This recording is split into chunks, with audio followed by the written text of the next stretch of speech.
Peggy 12. Or fighting an empire.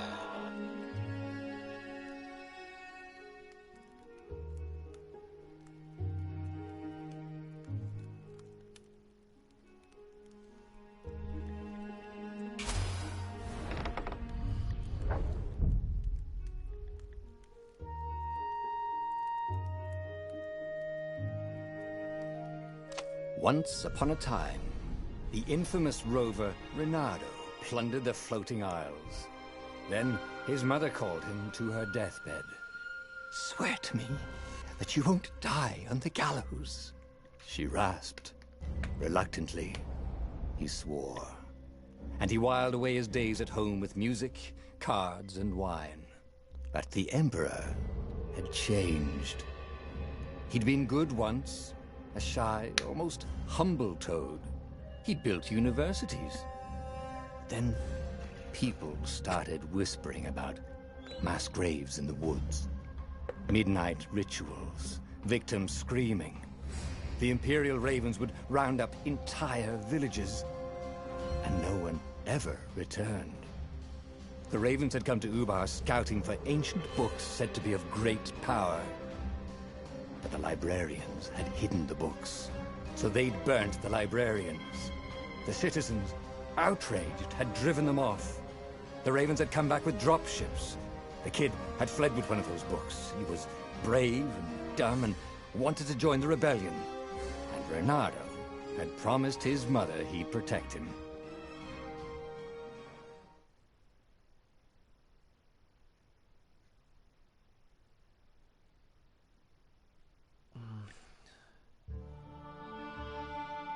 The kid was looking down, watching his city burn.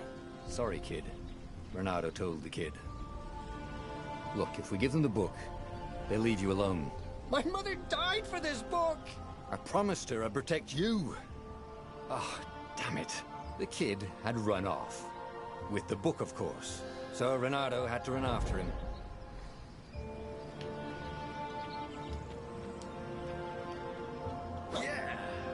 This game has motion blur, can I take it off?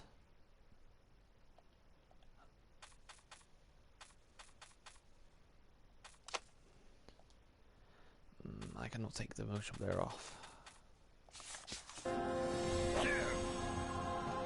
Stuck with it. Oh well. The two Ravens were staring at the kid like he was their dinner, which probably was what was in their tiny brains. "Hey," Reynardo said. They cocked their heads at him. "Pick on someone as ugly as you." Wait, that didn't come out right. For the Emperor! The Ravens cawed and rushed at him.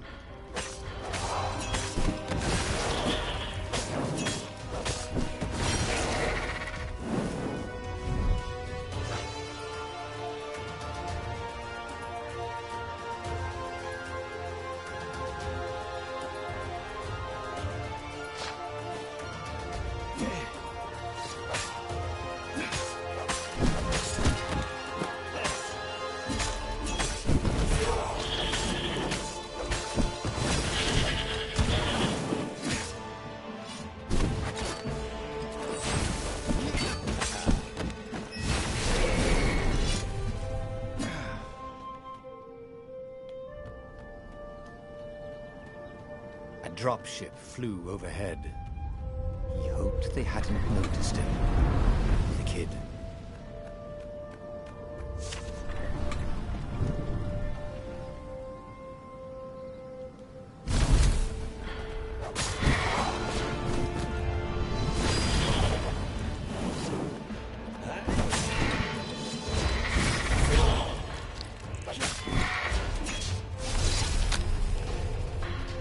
Oh, right. The Gate of Heroes. Someone's idea of a joke, making the skyship docks a gated community. You needed a hero's sword to open it. And the kid was on the other side of the gate. Who let you through? Promise me you'll take the book to the rebels, or I'm gonna steal your ship. I'm not taking that damn book anywhere, and neither are you. Try and stop me, laughed the kid. I bet you don't even have a hero sword. And with that, the kid hopped away. Had to hand it to the kid. He was an idiot, but he had guts. Where was Renato going to get a hero sword? I could forge a hero sword here, but I'm going to need ore.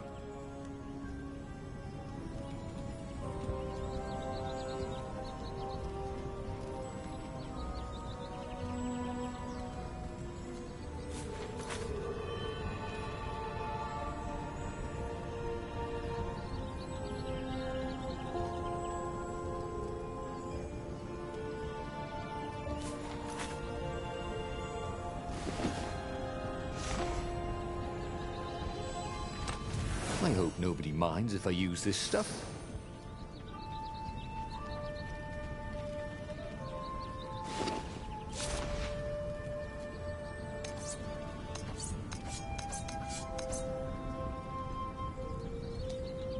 A hero sword. QED.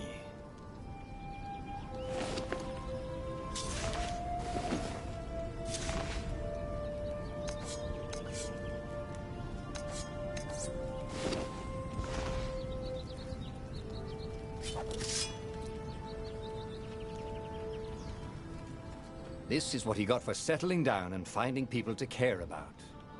The kid's mum had been a swell cook, and she'd laughed at Renato's jokes, even when he didn't know he'd made one. And then the ravens had come to burn her, and she'd made him promise to protect the kid. But she never told him where the book was, just the kid.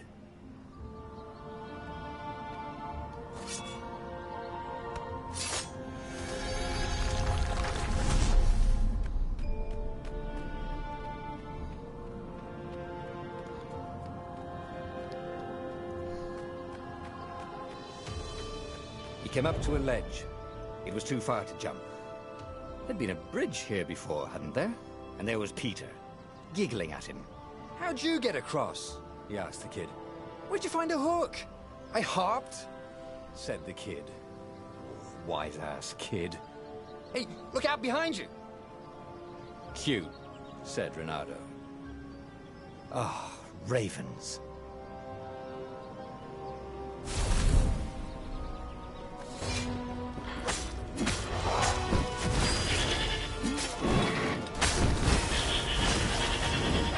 It was time to talk some sense into the kid. Just hook his way across the ledge and chase the kid down. Thing was, he hadn't used his hook since he'd retired. How had he done it? Maybe if he meditated at that altar there, he'd remember his old skills.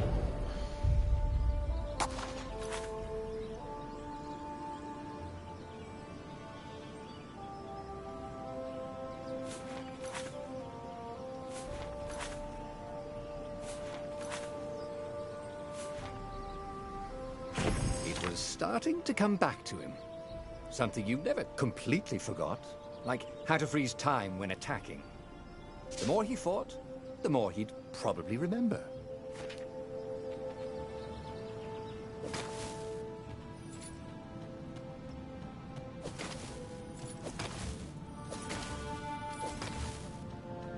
And there was the Farfarer. She was the fastest ship he'd ever known. She could do the Kessel Run in 12 furlongs.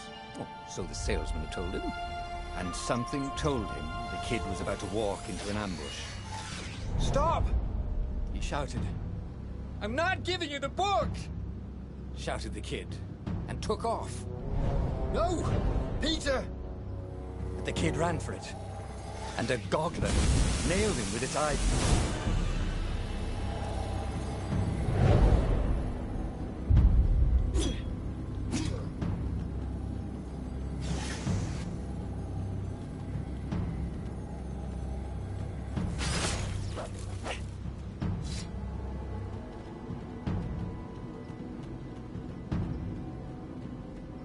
The book was unburned.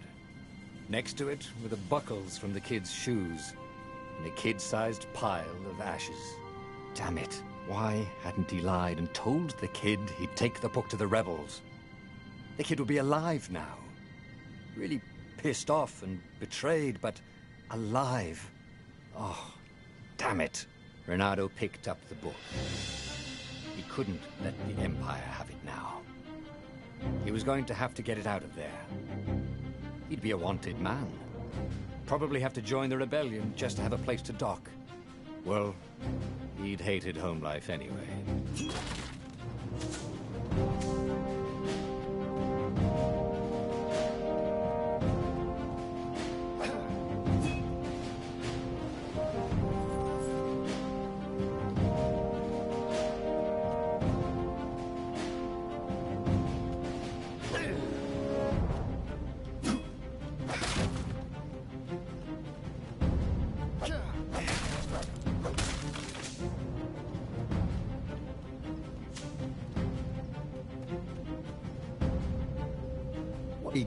Deal about this book anyway. Maybe he should open it and find out. All that had been years ago. How many? The war was a blur, and now 3 Raven scout ships were chasing him. Where are you running, rebel? Cawed the Raven captain over the loudhailer. Renato could see them cranking up their catapults. Just going out for milk? Renato yelled back. Where can you run? Laughed the Raven horribly. Far behind him, another city was burning. The dark cloud above its island was thousands of Imperial ships. The fleet was doing a thorough job. Take us to the rebel base! I will spare your life! It cawed. The entire jury-rigged rebel fleet was only a few islands to the east. Beyond that were only the pillars of heaven. A sea of endless blood-colored tornadoes. The rebellion was out of time. Unless Renato could bring a game-changer. Maybe he could. Renato had found out where he could find the pieces of the Sky Ripper. The legendary weapon that had exiled the lost gods.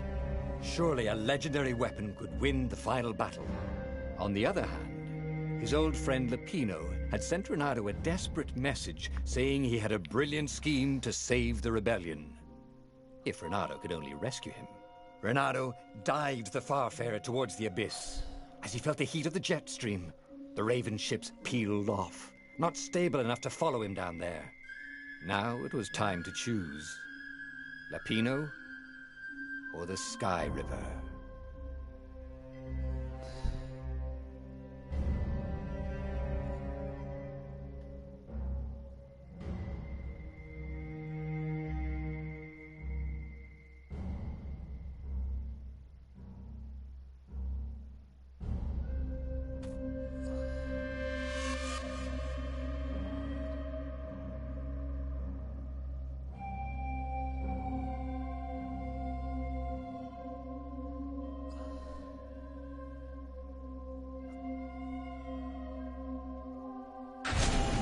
Every child knew about the Sky Ripper. The Transcendent Emperor had buried its pieces. What could have brought them to light? This Emperor, Isengrim III, had once been kind, but he'd gone mad. And now he was conducting secret, obscene rituals to bring back the lost gods. Had he, somehow, summoned the long-lost components of the legendary weapon out of the deep places of the earth? It was more than Renato could fathom. But if he could find a legendary weapon, he would use it.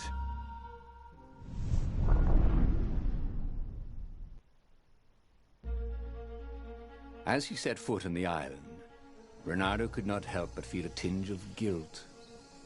He'd left Lapino behind. He hoped the Mad Rabbit had somehow escaped the Ravens.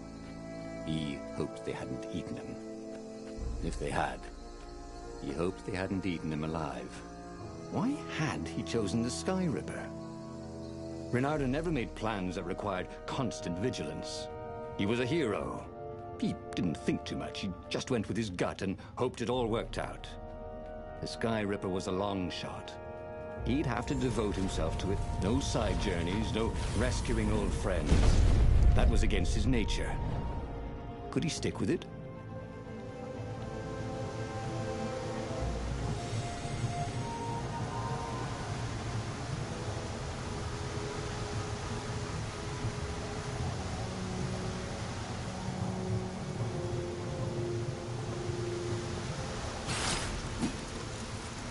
Anyone ever tell you you have a lovely eye? No?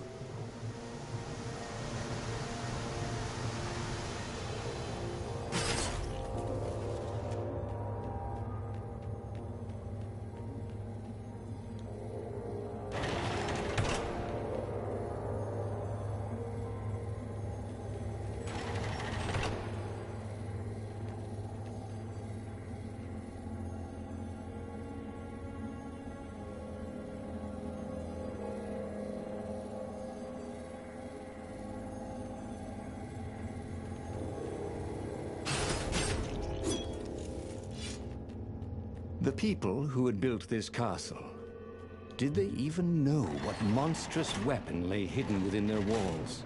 The Sky Ripper could destroy anything it touched, or so the legend said. As the Transcendent Emperor had fought the Lost Gods, thousands of thousands had died. But Reynardo had been through wars. The only merciful war was a short one.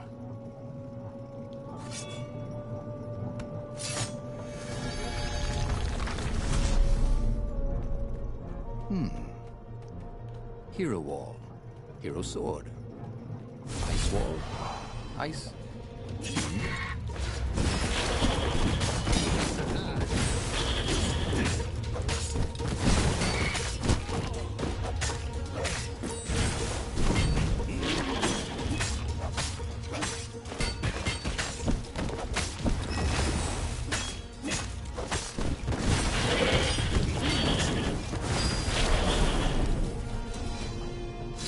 Reynardo had learned so much. It was time to turn it into something he could use.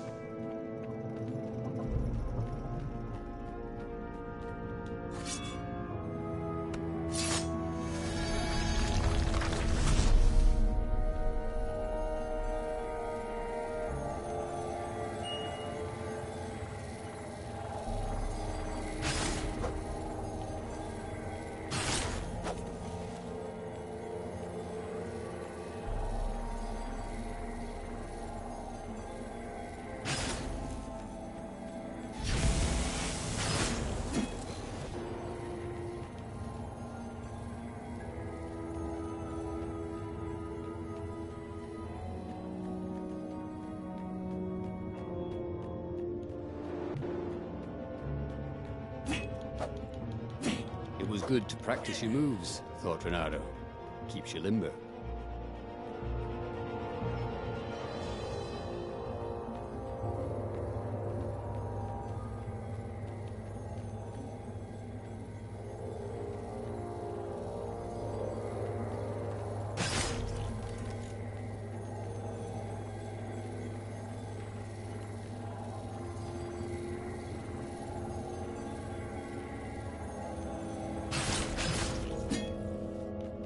Well, the eyes have had it.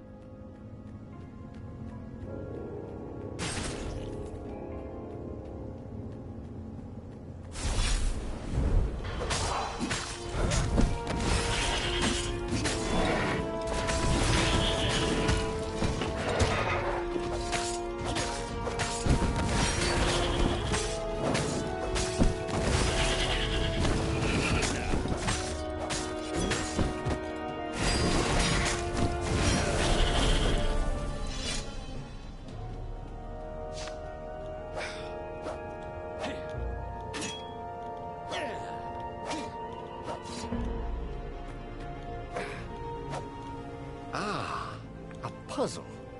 Reynardo loved puzzles. Except when he couldn't figure them out. On the other hand, if there was a puzzle, it was probably meant to keep people away from something good.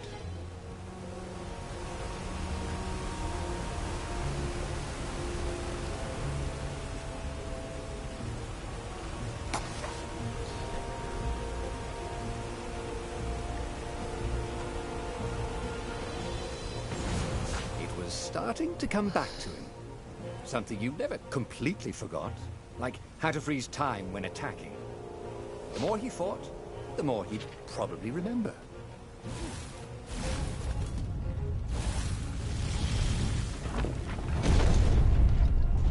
There it was. Sky Ripper's armature. The stuff that dreams are made of. Engineers' dreams, anyway. The device was intricate. No one alive had the skill to make a thing like it. How was it part of a weapon at all? He'd have to ask a scientist. But first, he'd get the second piece. Sky Ripper had a heart, a core that had come to rest on the next island. Well, there was another island he could reach. Zenobia had just invaded it with her father's Raven battalions. She must be encamped there still. But fighting Zenobia now, that made no sense at all. He'd already sacrificed one friend to get this armature, was it? He didn't need to hurry to face her. She would find him.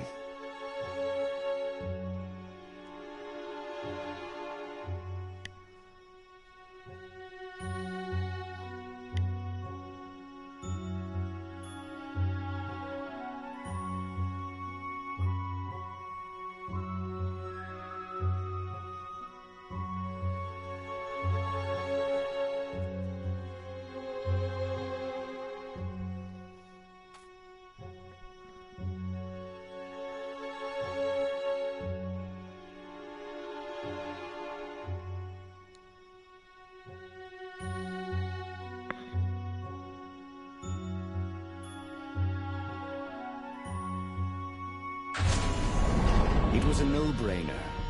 He'd sacrificed his old friend Lapino to get the armature. And the armature was useless by itself, only a series of coils and wheels. War demanded sacrifices, and he would make more before the end. He would have to choose the greatest good, no matter how much it cost him. Zenobia. Well, he would see her sooner or later, across a battlefield or a sword's point before all this was over. He was sure of that. The power was in the core. Obviously, he had to get the core.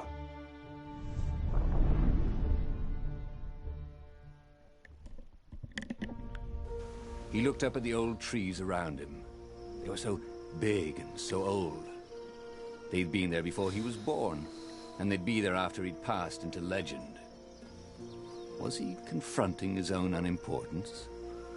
What had got into him? He was no philosopher. Anyway, who cares? He was plenty important. He was a hero, and soon he'd prove it.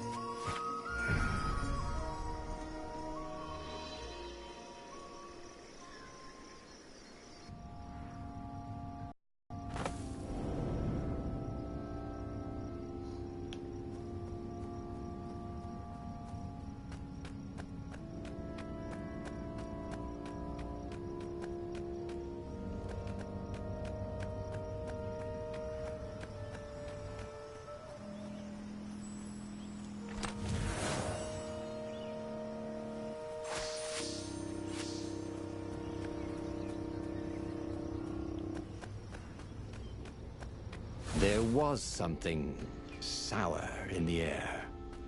Like the earth had ruptured over something that had been fermenting for a very long time.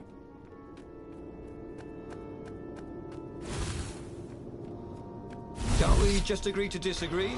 Said Renato. No?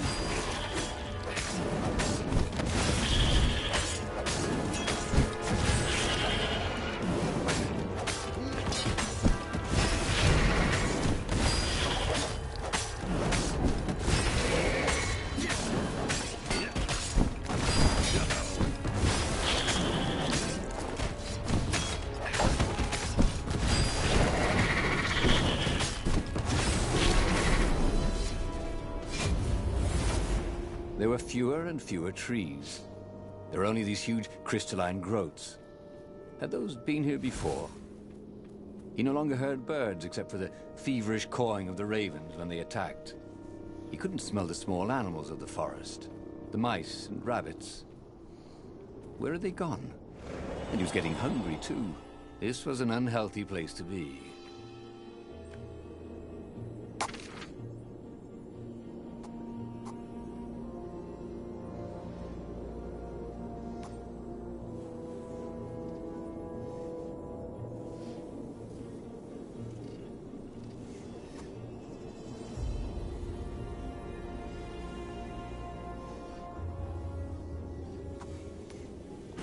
missed his old skills. He welcomed them back like it was at a reunion.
The 20-sided core made him feel physically sick. Once he had sneaked into a temple of the dark art, and he hadn't liked what he smelt and saw there. This felt like that. As quick as he could, he wrangled the icosahedron into the armature.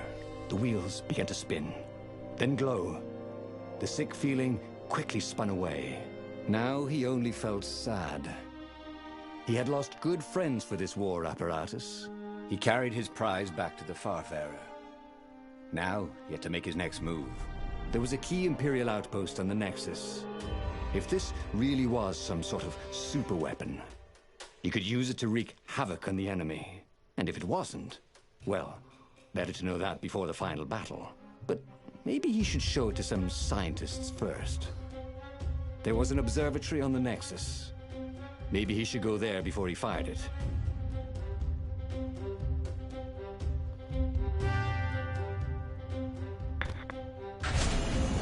Of course, if you've just assembled a weapon out of legend that can exile gods from the world, you'd want to have a scientist or two look at it.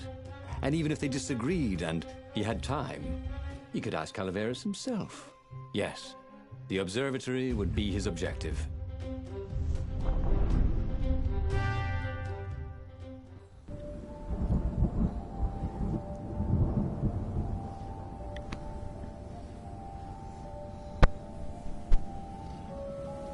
Why had the parts of the Sky Ripper only surfaced now, thousands of years after the Transcendent Emperor had dismantled it?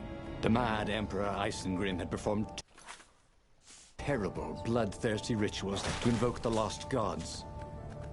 Was that why these ancient artifacts were rising out of the ground? How perfect, then, that the Sky Ripper would reappear to be his destruction.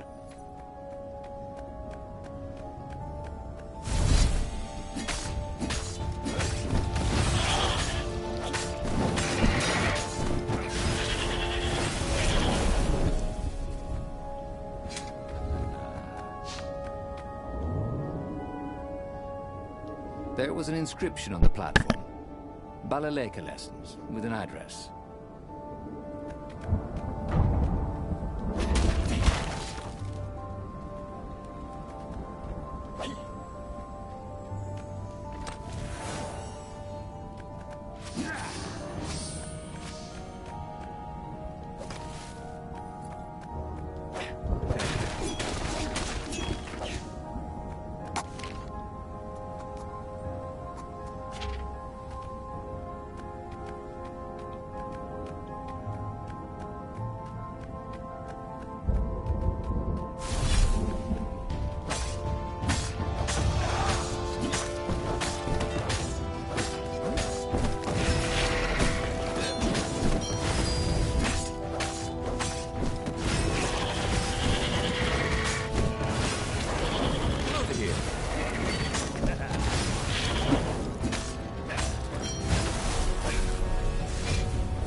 A legendary weapon was exactly what the rebellion needed. They were outnumbered. The once kind emperor had become a tyrant. But his ravens stayed loyal, for he fed them his victims, and the other animals were too frightened to rebel.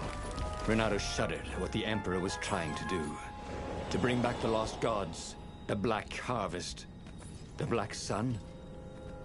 No. He would stop that toad, no matter what the risk. Who needed bridges, anyway?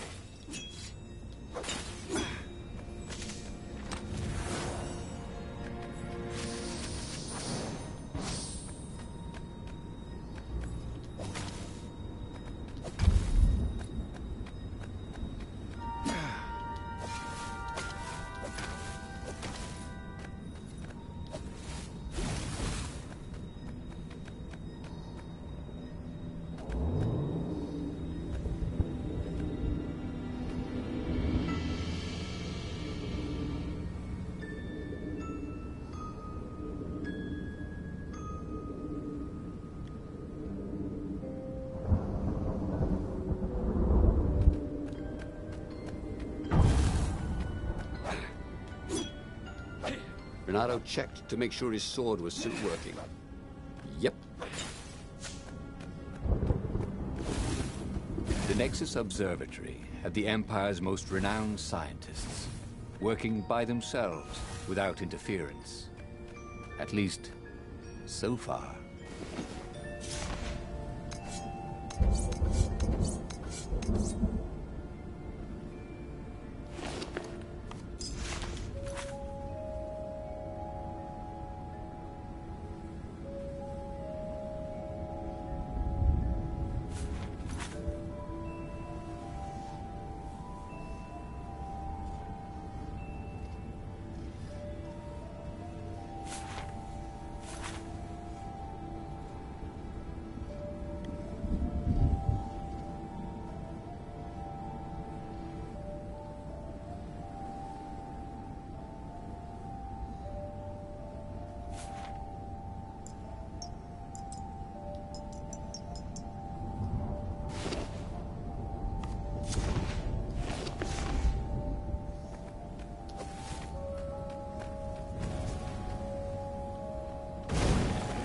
Energy spheres.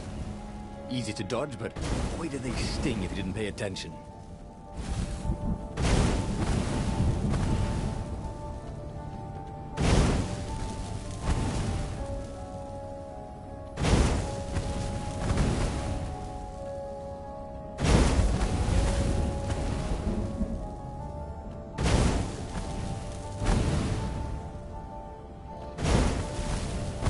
Oh shit. Okay, let's make this quick. I'm on my break in literally 2 minutes.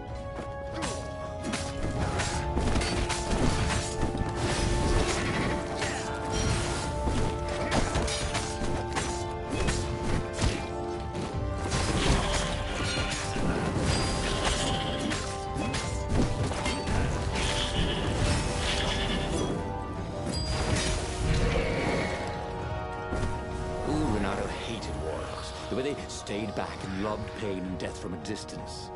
Cowards. Really dangerous, effective cowards.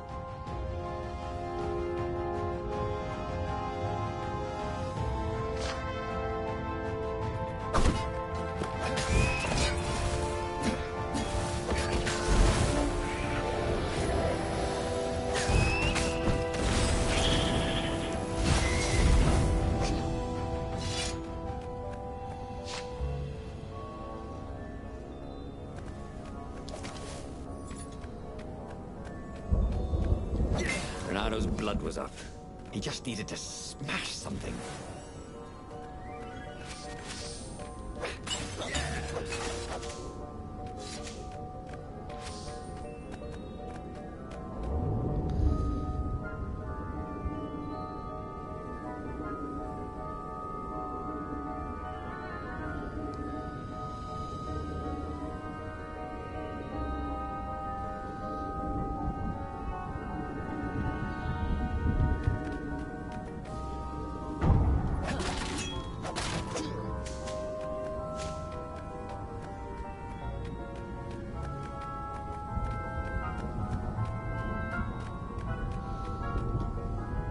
Renato was thrilled. The scientists seemed to think he'd put the Sky Ripper together right. But one toad was worried. Yeah, Sky Ripper could tear a hole in existence itself. There are invisible strings that tie the universe together. If Sky Ripper cut one, the hole would widen and widen till our whole existence fell into it. Another toad sighed. Irving still believes in string theory. At least go see Calaveras. Yeah, said the worried toad.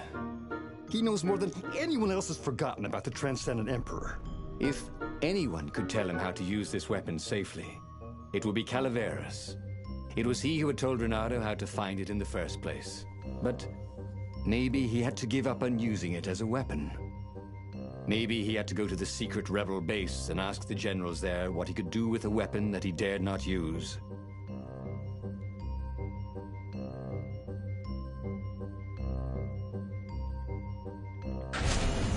Renato was about to leave when he was stopped by one of the scientist toads. There is something else you should know. There are rumors the Ravens are searching for an ancient artifact on a nearby desert island. There are legends of something called the Iblis Stone, a gem of great and evil power. Where is this island? Asked Renato. Yeah, sort of that way? Said the toad, pointing vaguely west. The fleet was already there. There was nothing Renato could do about it. For the moment. Well, he should have known he'd have to consult Calaveras again. The scientists at the observatory were smart enough. But what did they know of the Transcendent Emperor? He hoped it wouldn't delay him too long. The rebels had scheduled the final battle soon. Every day they delayed risked the exposure of the secret base. And some soldiers were already drifting back to their homes and families. Calaveras would fix the Sky Ripper for him. And then he would win the final battle.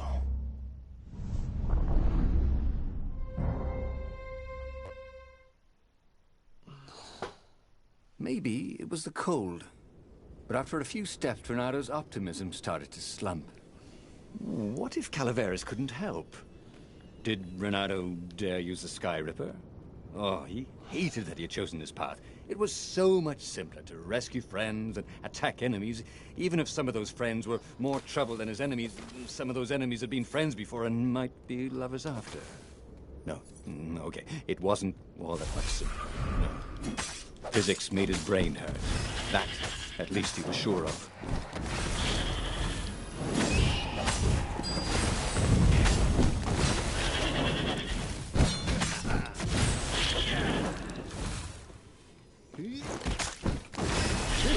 Could be the new aerobics craze. Am I right?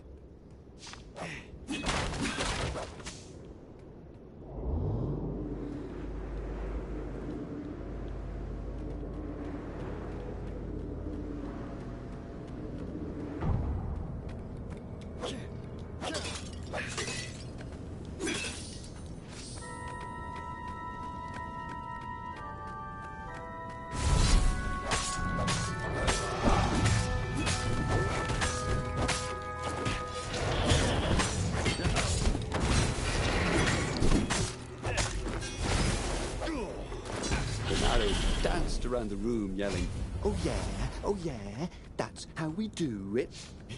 It was something he liked to do, but only after he'd killed all the witnesses.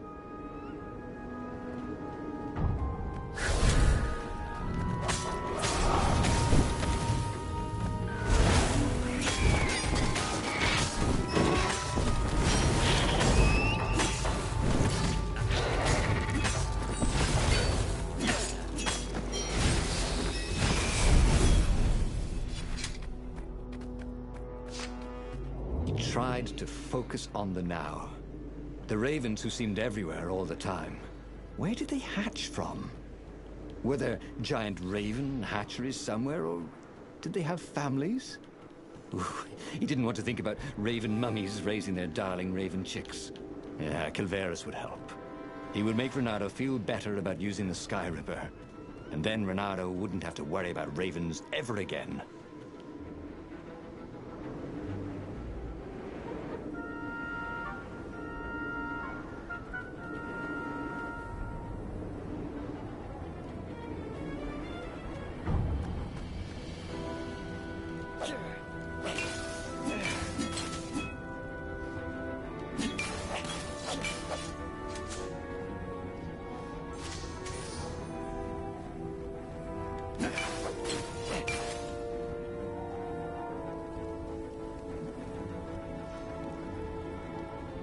Well, they really needed to redecorate anyway.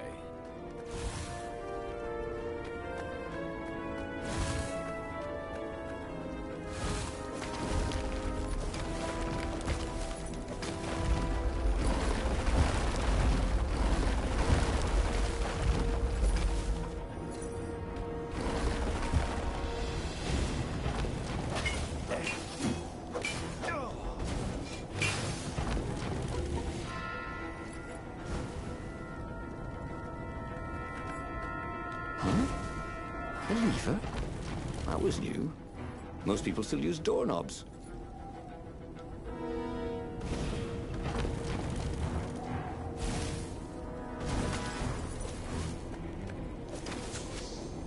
The rebels were counting on Reynardo.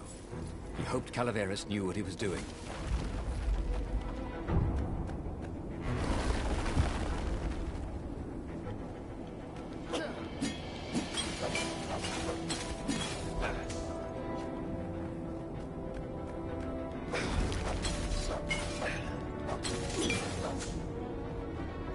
Reynardo wondered idly if people who had built these poles had really, really long tentacles.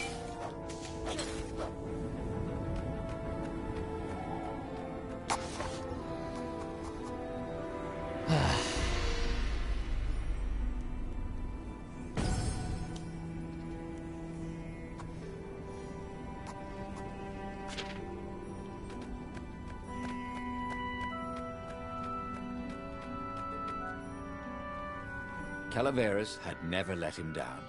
Yeah, of course I can make it work better. But when Reynardo explained about the strings, Calaveras grew thoughtful. Oh, strings, you say? Well, the Arcana do speak of the ties that bind the world. He drew many intricate symbols in the dirt. Yeah, so, according to my calculations, each time you fire, I'm afraid there's a 1 in 128 chance you'll destroy the universe. That's pretty good odds. That's like rolling, 21 dice and they all come up 6. What are the odds of that? What? No! It's more like 2.716s in a row. Anyway, with those odds, it won't happen if I use it just once. Yeah, that's not right. Each time you use it... Okay, look, just don't use it ever. All right, I guess. As he sailed away from the mountains, Reynardo could see clouds darkening. Rain? No. Ships. Imperial ships, swarming thick as bees. This was it. The big battle. They could not afford to lose this one. What if it did not go well? What if he had to use the Sky Ripper? Could he gamble the universe? On the other hand, what were the odds of rolling 21 sixes in a row?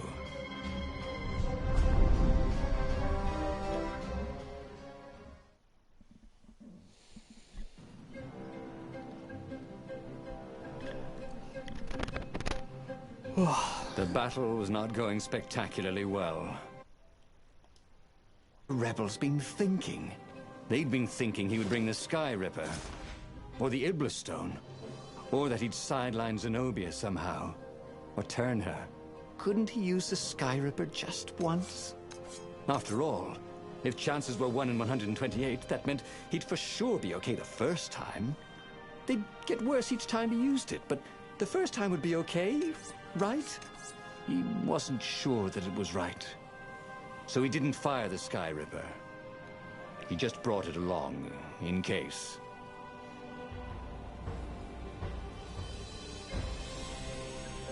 His trusty old sword was always a little better when he sharpened it.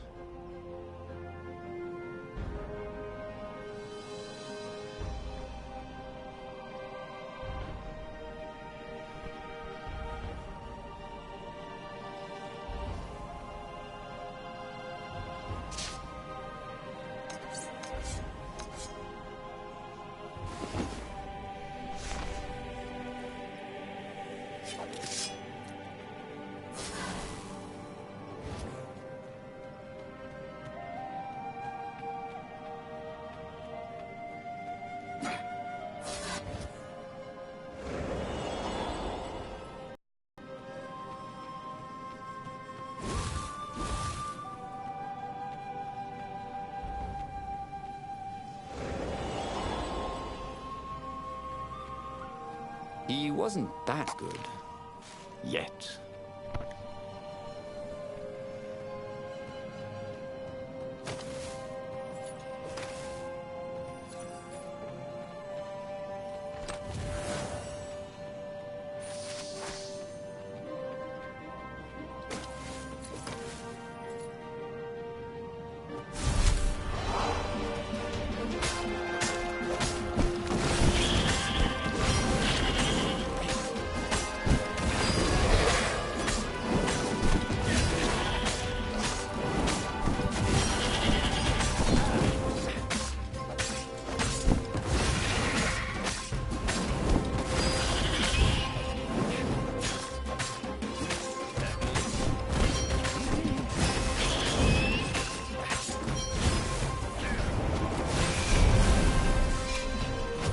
Ready to become faster, stronger, bolder.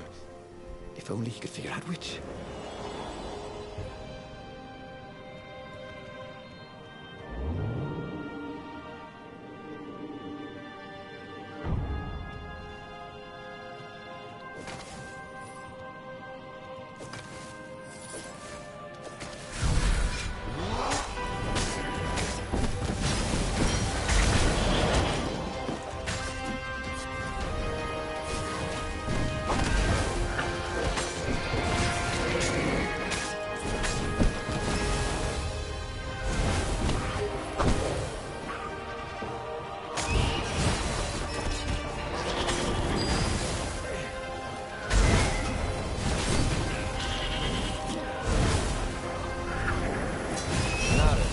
Boat crashes that were more fun.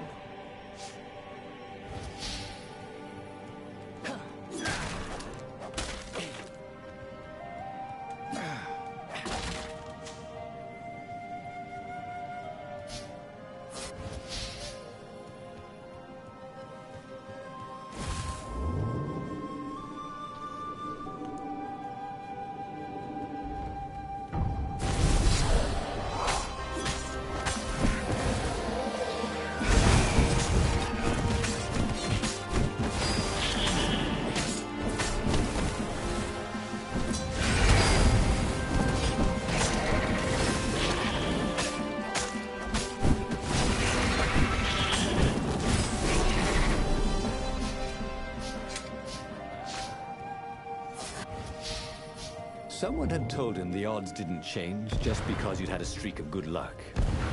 His gut told him that was wrong, though, and he always listened to his gut. On the other hand, 128 chances to win, but one of them would destroy the universe. Ooh, that seemed a bit serious. Maybe he could defeat the Emperor without firing the Sky Ripper. Maybe he could bluff, but with a real weapon. Like in cards, when you had 3 knaves, but you pretended you had a fizzbin. That could work.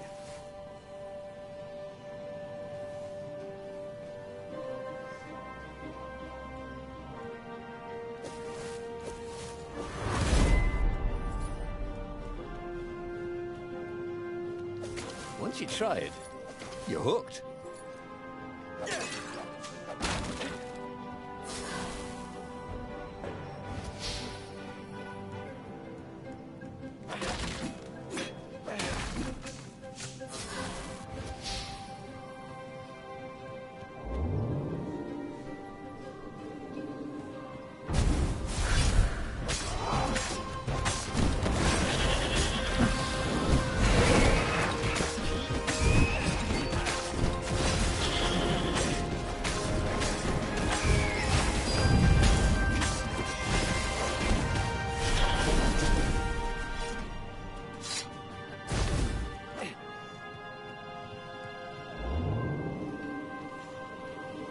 Oh, this really didn't have much in the way of safety features, did it?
set up the Sky Ripper and let it warm up.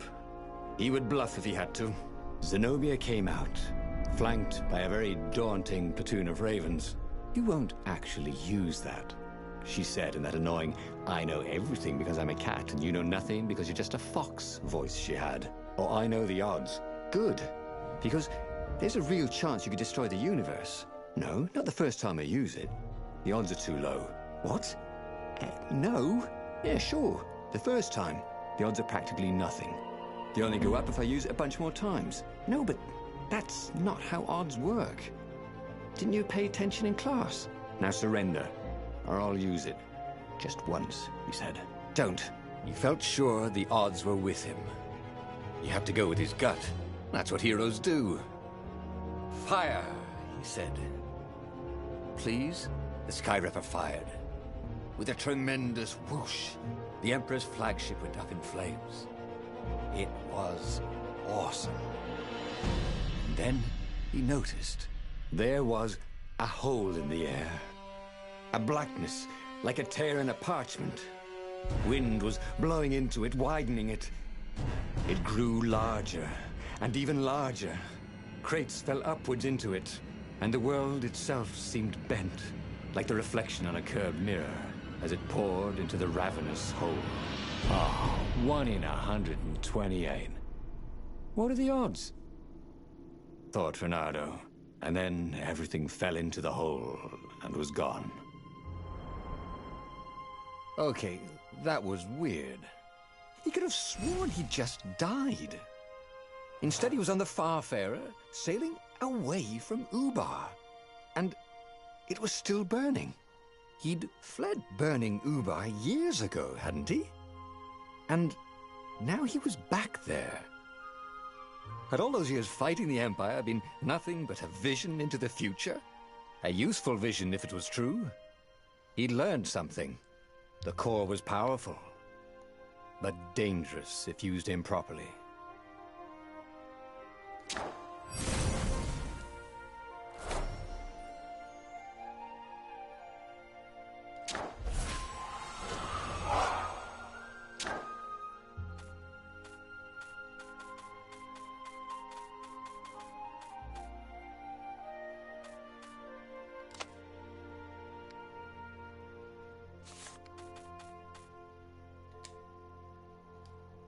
He'd made bad choices. But now, when the real battle came, he wouldn't make those choices. He wouldn't make the same mistake twice. The book's pages began to flip backwards, towards the beginning.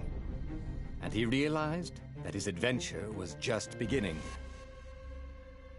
The clouds parted over the Isles of Boreas. It was time to choose. The rebellion was in trouble.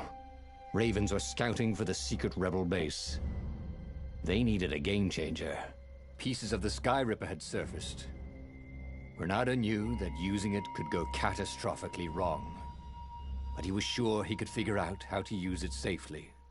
Also, a temple had risen out of empty desert. The Emperor had brought the Sky Ripper pieces up out of ancient burial by his obscene rituals. Could this be where the Iblis Stone was hidden? Someone better get it before he does, thought Renardo. On the other hand, his old friend Lapino needed rescuing. Lapino was no game changer, but could Renardo really leave an old friend to the Ravens? Ah, Lapino. Apparently, the Mad Rabbit had sold a Pegasus that he did not exactly own. Lapino always wiggled out of trouble, given time. But he was out of time.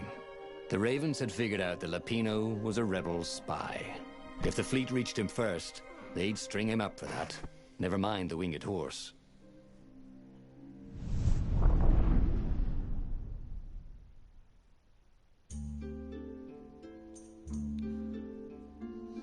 Lapino had apparently managed to confuse the judge by arguing that he hadn't actually stolen the winged horse. He'd only sold it. But wait. Where was the prison? The village was empty. Had everybody fled the Ravens? His mother had never let him wave his sword around at home. He guessed you were still compensating for that.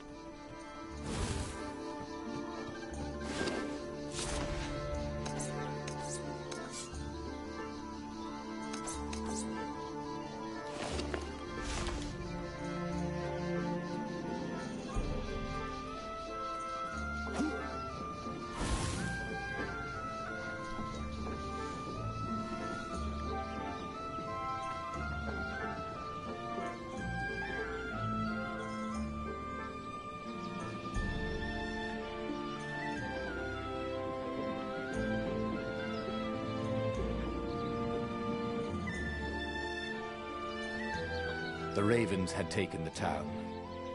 Renato had seen villages emptied like this. All the people taken away to be sacrificed in the Emperor's secret rituals. Renato hoped the people were just hiding.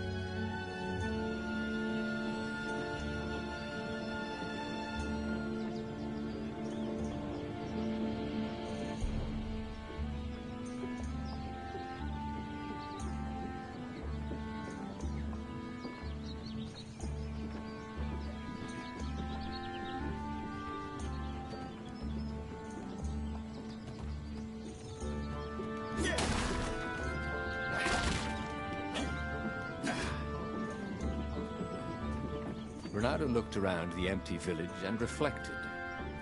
The Sky Ripper had turned out to be far too dangerous to be used. Time to turn to what he knew best. Renato felt like he was ready to learn new things. Thank goodness he didn't have to go to school for that.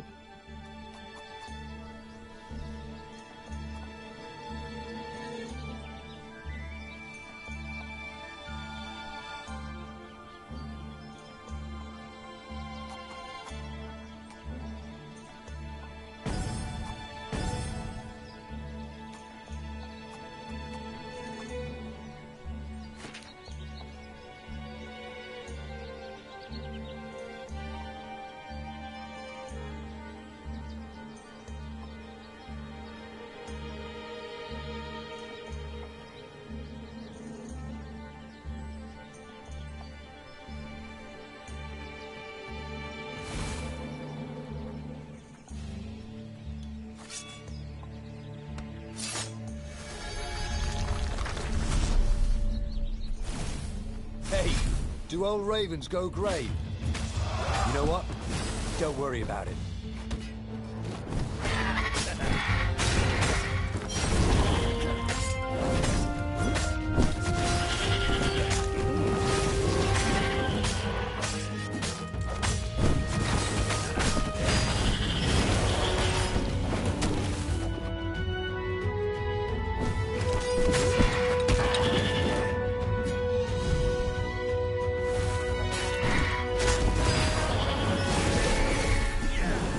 Ravens were landing everywhere.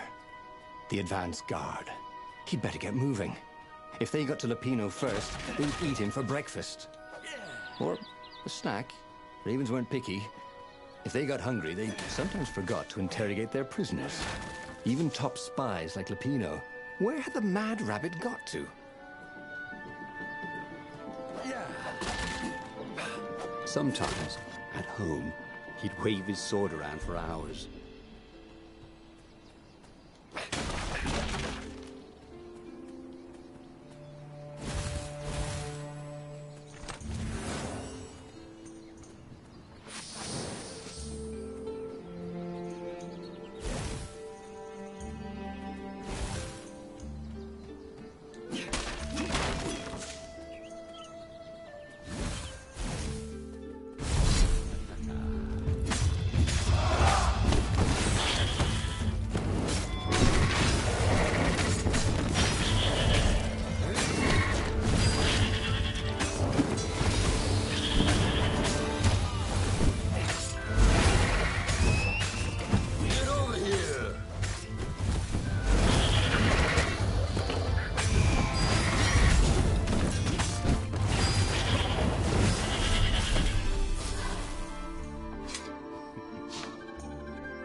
That got rather well, actually.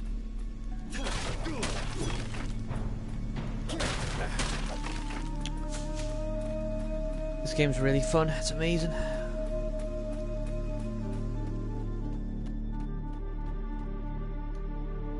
Dirty and bloody, Renato finally reached Lapino. The rabbit was practicing his shuffle. Renato recognized the cards. It was Lapino's favorite deck. Oh, I thought you were in danger. I am. The ravens are coming. Oh, the prison thing. Right, yeah, see, this guard owed me 53 ducats, so we made a deal. They're very reasonable people, actually, for weasels. Now, I got a brilliant plan to kidnap Zenobia. We capture Zenobia, we find out what she knows, and that's the whole war right there. Easy peasy, lemon squeezy. Capture the Emperor's greatest general, who also happened to be a deadly sorcerer, and, oh, his only daughter? That would be worth it. On the other hand, he could still get to the core of the Sky Ripper, even if he couldn't get the whole thing. It must have great power.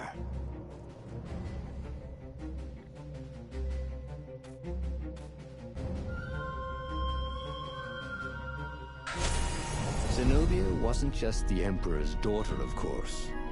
She'd been Renato's best friend in Sword Fu school. And you're still mad for her, the rabbit reminded him.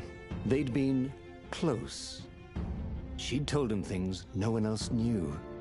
But she'd never told him who she really was. She knows all the Emperor's plans, chuckled the Master Spy. She won't give them up easily. She'll tell the interrogators, all right, said Lapino. Taking her would change the game, all right.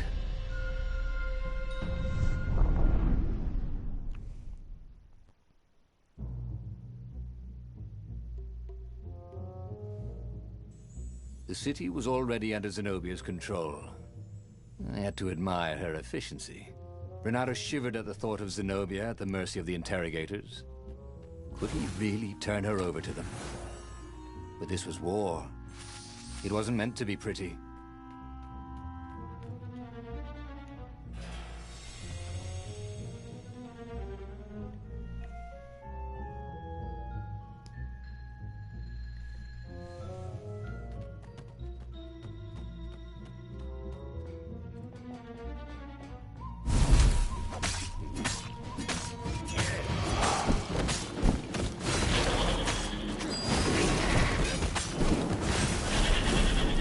Renato had learned so much about... Ooh, what was it again?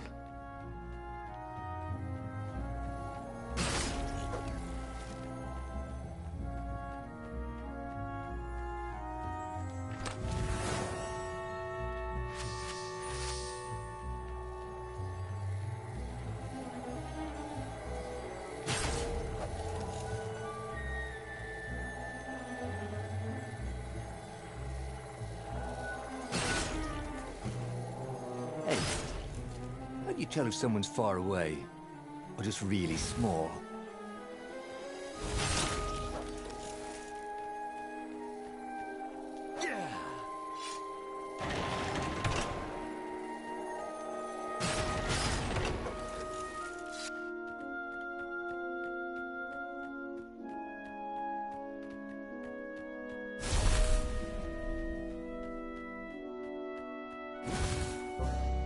So, what's this plan of yours?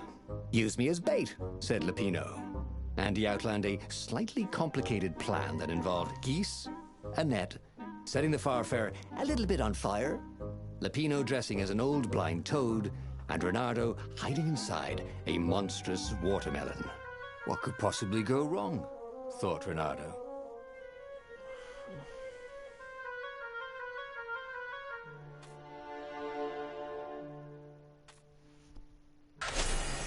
Oh, this is gonna be fun, said Lapino, as he ran to go set up his marvelous plan. A crafting bench. Renato wondered what he could make with it.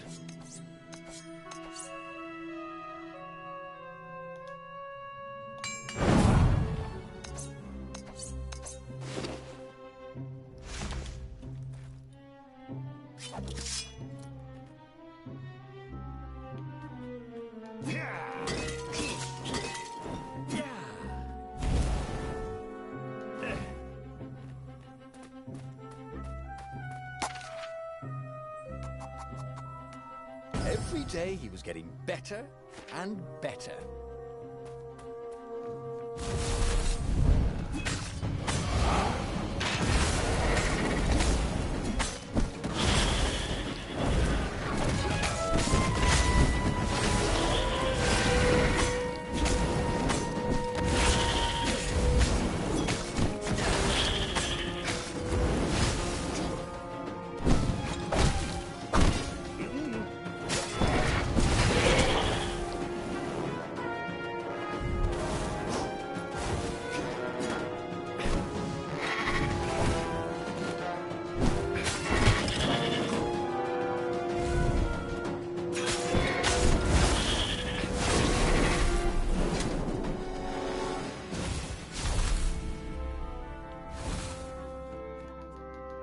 Renato felt dubious about the whole plan. With every step, he was waiting for it all to go horribly wrong. But against all odds, Peppino's idiotic plan worked. Zenobia's ravens ran off after the geese, the net dropped, and Renato jumped out of the watermelon and put his sword to Zenobia's throat. Renato, she said. Are those new scars? They look good on you. You never return my velvet jacket. It was my favorite. You look stupid in velvet. Oh, what does an imperial princess know about style? Oh, get a room, you two, said Latino. But the fleet was coming on fast, so they put Zenobia on the Farfarer and took her east over the Nexus. She'd vanished from Swordfu School, from his life, without even saying goodbye, without ever telling him she was the Emperor's adopted daughter. Ah, Lapina was right, Renato thought reluctantly. She knows things. She recognized his look. You're taking me to the interrogators, aren't you? She said, wide-eyed. And then she jumped, with horror. Renato saw Zenobia plummeting. Then he saw the Nexus below them. Cats always land on their feet. Ah, she'll head for the Imperial outpost, yelled Lapino. You have to catch her.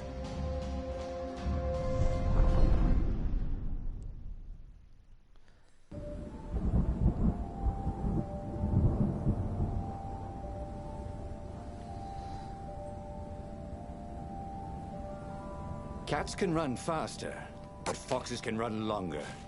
If he ran, he could head her off before she reached her minions at the outpost. Well, he did love a good chase. These platforms were great. Renato wanted one for his house.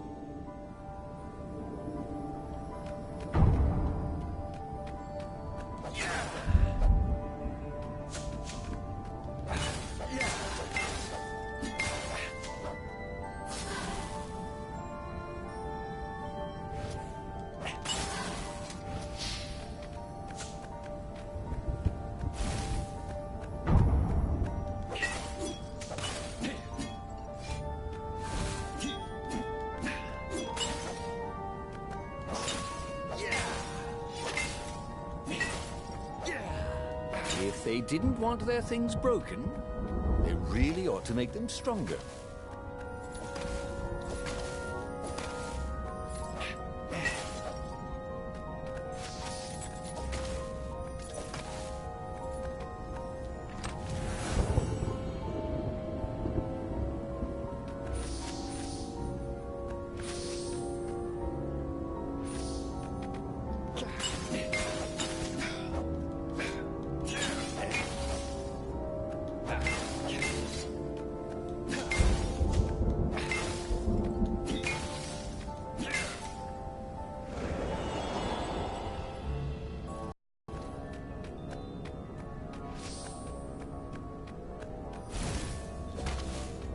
He'd once met a pirate captain who used hooks to get around his ship. Oh, what was his name again?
He was closing on her.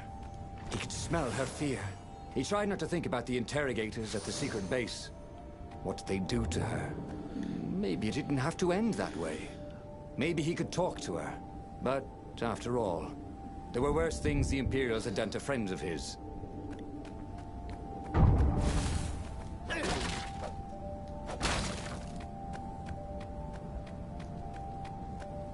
If I craft a sword now, it's going to be really short.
Bernardo reached the outpost.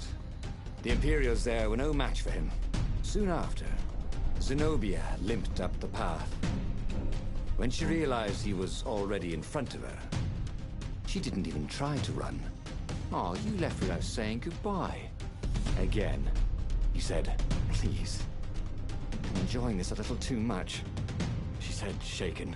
Oh, spare us the chit-chat, would you? Said Lapino as he shackled her hands so she couldn't throw spells. She knows all his plans. All the way back to the Farfarer, Lapino nagged Renato about how the interrogators would pry all the intel out of Zenobia. How that would turn the tides in the imminent battle. All they had to do was take her to the rebel secret base. Renato didn't like to think about what the interrogators would do to her. Couldn't he just talk to her?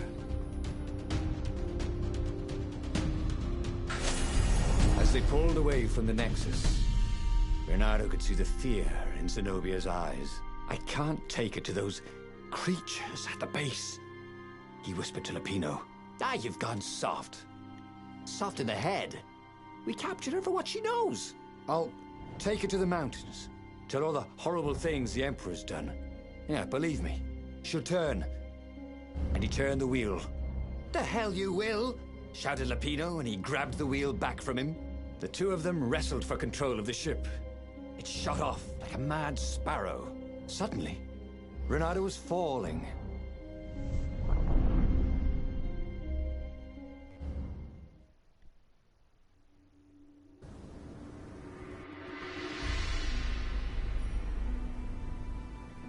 When he came to, Zenobia was standing over him. Why didn't you take me to the base to be interrogated? She demanded.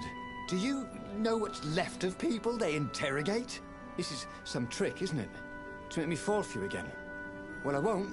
Oh, go on then. Scurry back to your ravens. I can't stop you. But strangely, she didn't. As Renato set off to find the Farfarer, she followed him, keeping just out of sight of the ravens.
fuck do I go now?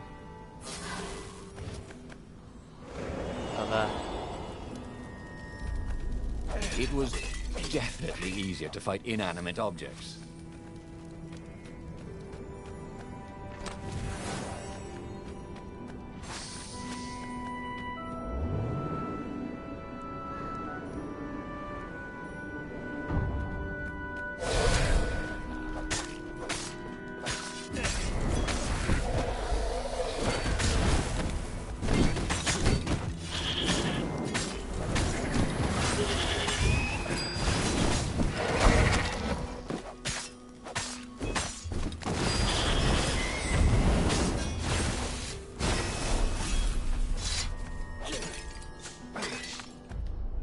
As Renato stopped to sniff the wind, Zenobia came up, still mad. Did you really think you'd just talk me into betraying my father?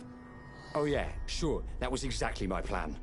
Then why aren't you even talking to me? Because I've never talked you into anything in my life. They're gonna court-martial you for letting me go. He caught a whiff of the Farfarer. Wet rope, tar, and a cask of Scoble ale he'd spilt last year. It was that way.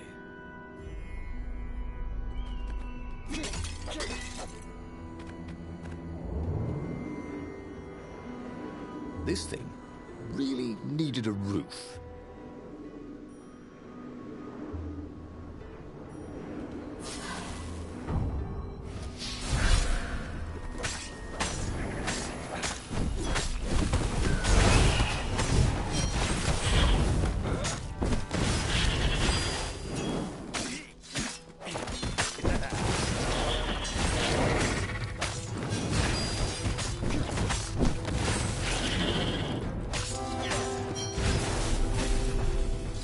Renato wondered if he could learn to cook this way.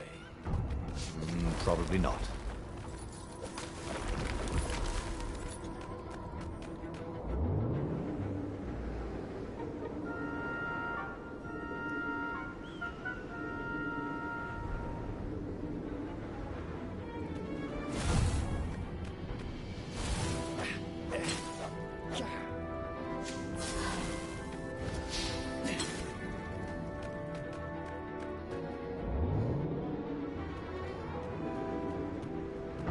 Have you ever felt you were just going round in circles?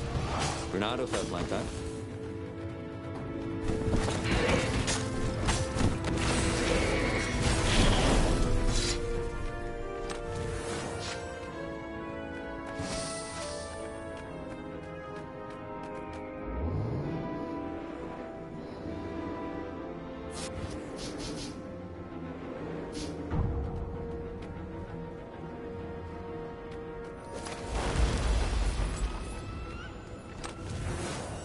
Fresh socks, thought Renato. Please be fresh socks.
Truth was, Renato really liked the sound his sword made in the air.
Renato wondered if he should have taken Zenobia to the rebel base for real.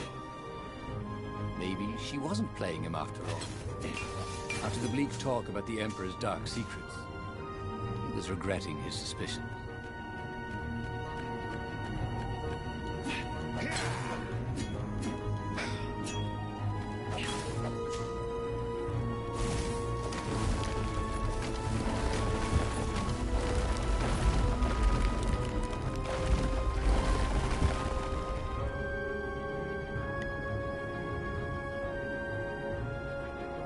Sure enough, the Farfarer had crashed in some rocks.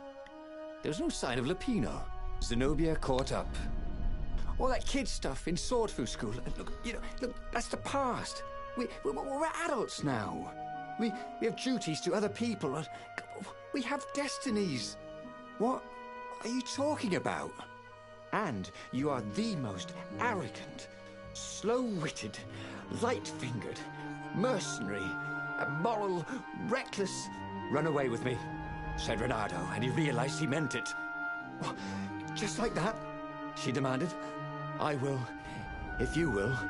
So, she kissed him. And it was the best kiss he'd ever had.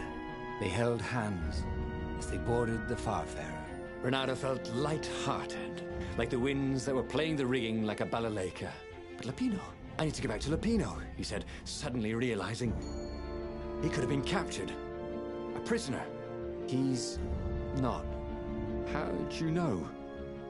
He saw something in her eyes he didn't understand. He fell, didn't he? Into the abyss. She looked away.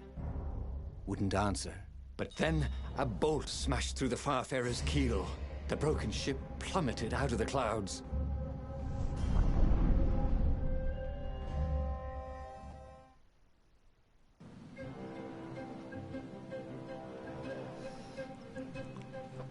Got time for one more. Renato picked himself off the deck.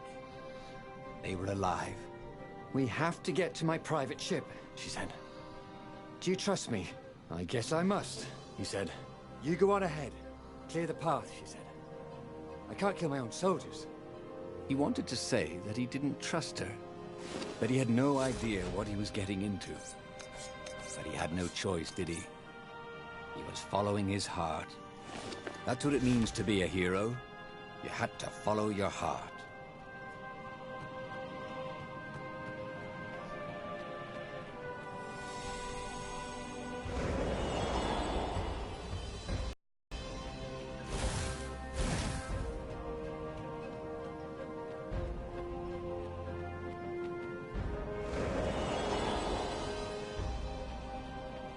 He could learn new skills, if only he'd take the time to figure out which.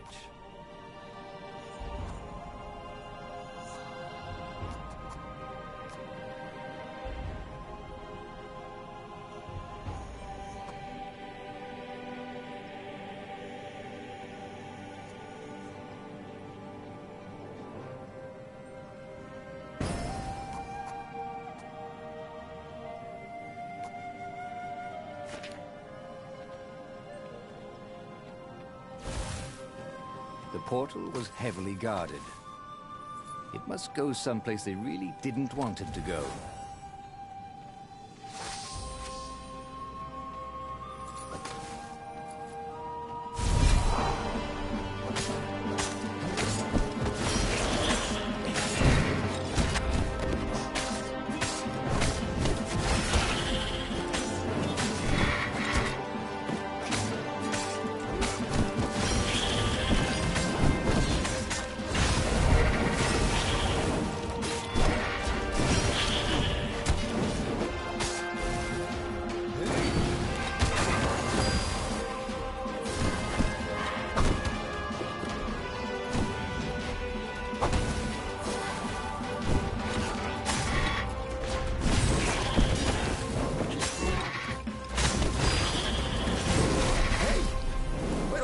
Go. The live ones, I mean.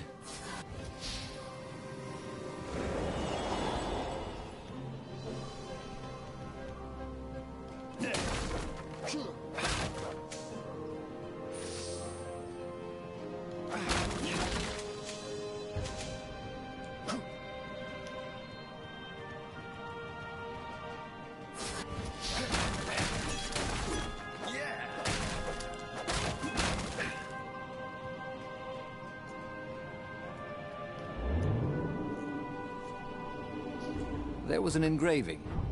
Maximum capacity, 130 people.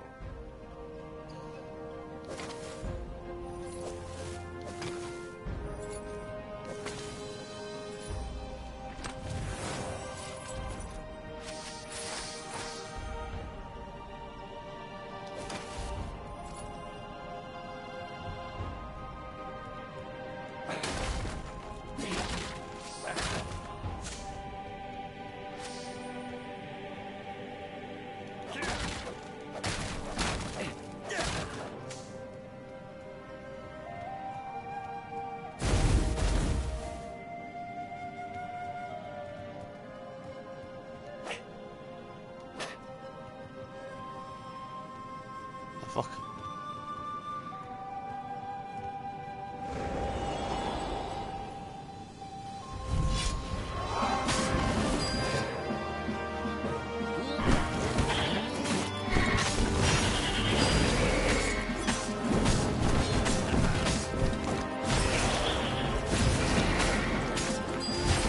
That is how we do it, said Renato to himself.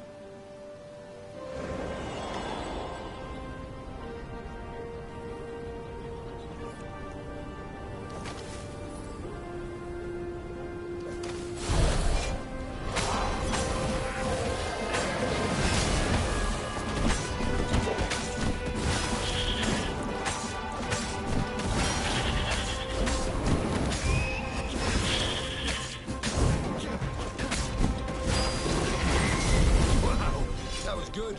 Was it good for you?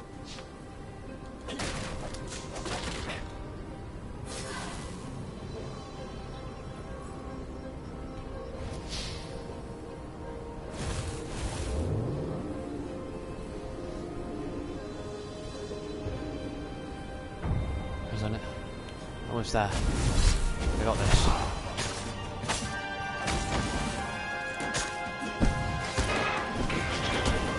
Oh shit, we're gonna do things.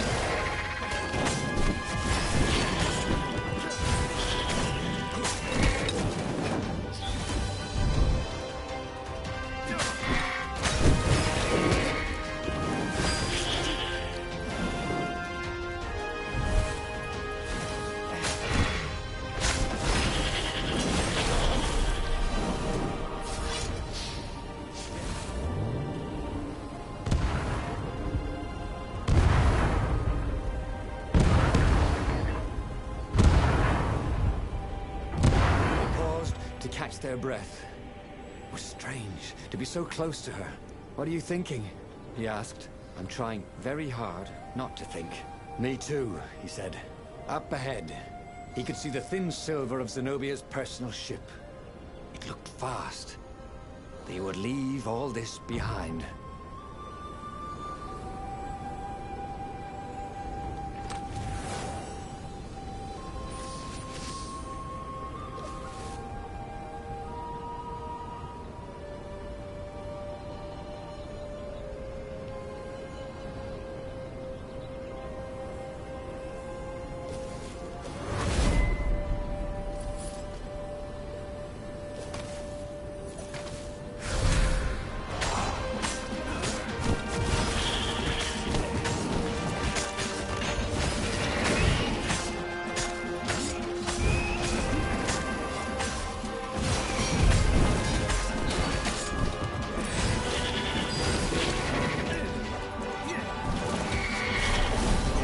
Renata felt ready to take on new powers.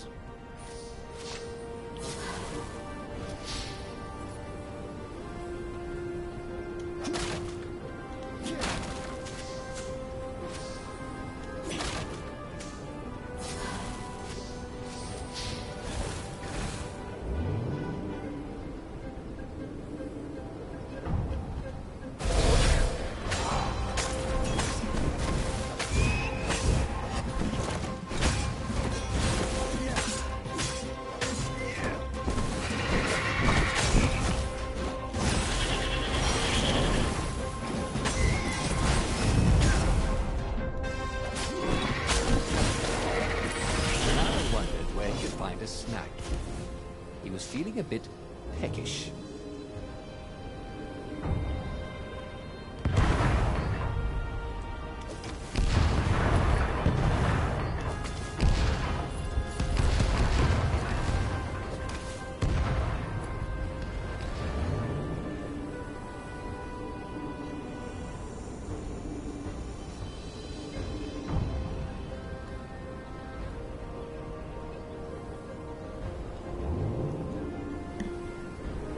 Take a leap of faith, said the inscription.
As they reached her ship, Renato suddenly felt a sharp pain in his stomach. He was surprised to see a crossbow bolt sticking out of it. I was going to lead the Empire to our secret base, said Lapino. But no, you had to screw up my plan because you still got a thing for her. Renato stared at Zenobia. The kiss, was it real? She said, with a look of indescribable sorrow. She gestured and said an arcane word, and Lapino went flying into the abyss, screaming, "I'm telling your father!" Then she knelt down to cradle his head, and her paws felt very soft and warm. Renato stared at the book. He was still alive. Again. And still only flying away from burning Ubar. Had he lived that adventure? Or only dreamt it? Had he really died? It felt so real, not like a dream at all. And he'd lost again. Oh, he hated that. But he had made different choices. And he'd lost in a different way. It was the book, wasn't it? Oracles showed you your destiny. But this was showing him different ways he could die miserably. Thanks a bunch, book, he thought. But these were destinies that he did not have to fulfill. But he'd learned another true thing. Lapino was a traitor. Renato had suspected there was something wrong with the Mad Rabbit. But now he knew there was malice behind his goofiness.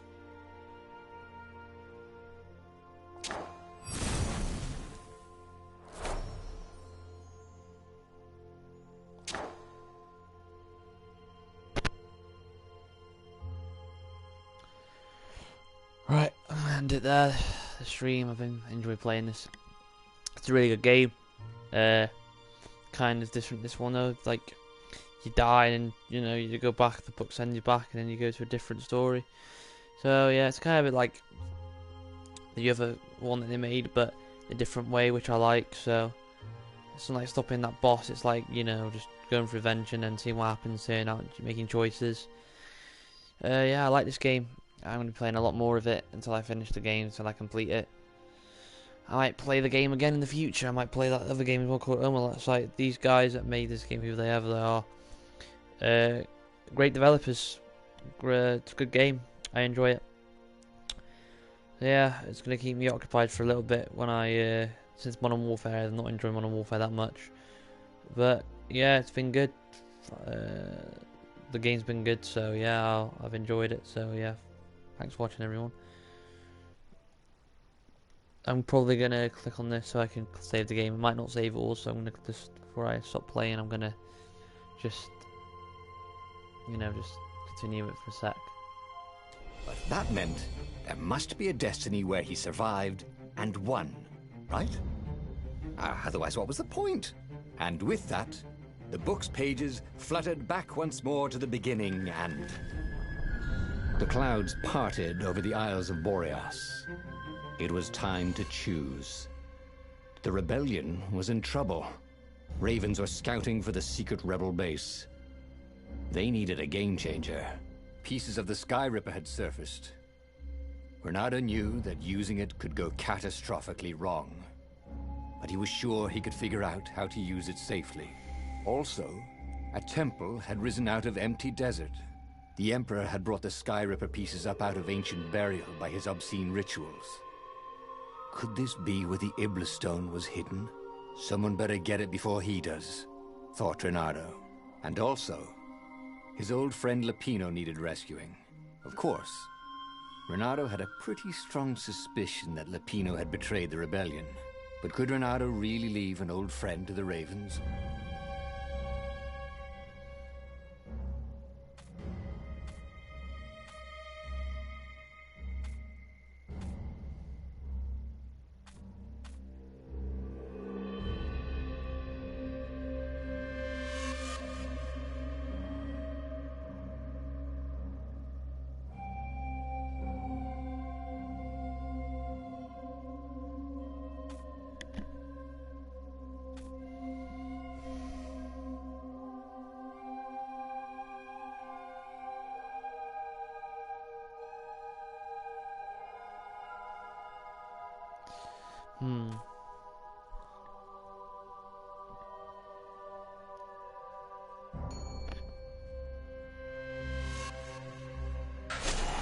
The island was windswept desert. No one went there except ostriches and ostrich hunters. The Iblis Stone. It sounded ominous. It sounded powerful. If the Emperor was searching for it, it must be dangerous. And so, Bernardo went ostrich hunting.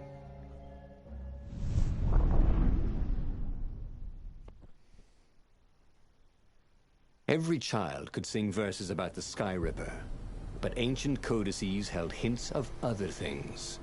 A stone that ate souls, a ruby that drank blood, a jewel only a righteous man could give away. Were all these things the Iblis Stone? Long hidden in a buried temple? Another ancient item that was only resurfacing now? Drawn up from the deeps by the Emperor's horrific rituals?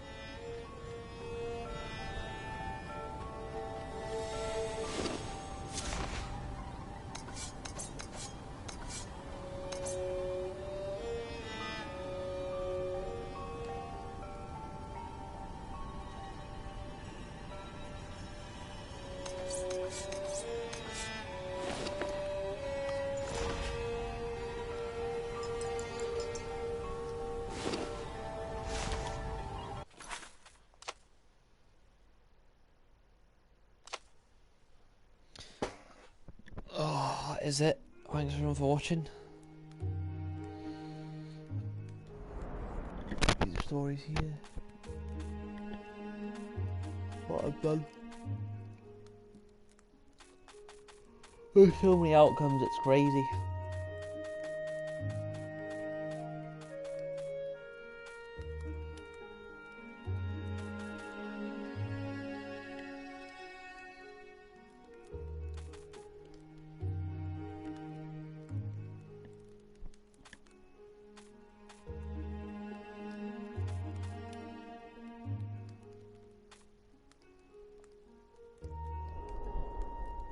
Well, that's it. Thanks everyone for watching, and I'll probably stream this tomorrow again.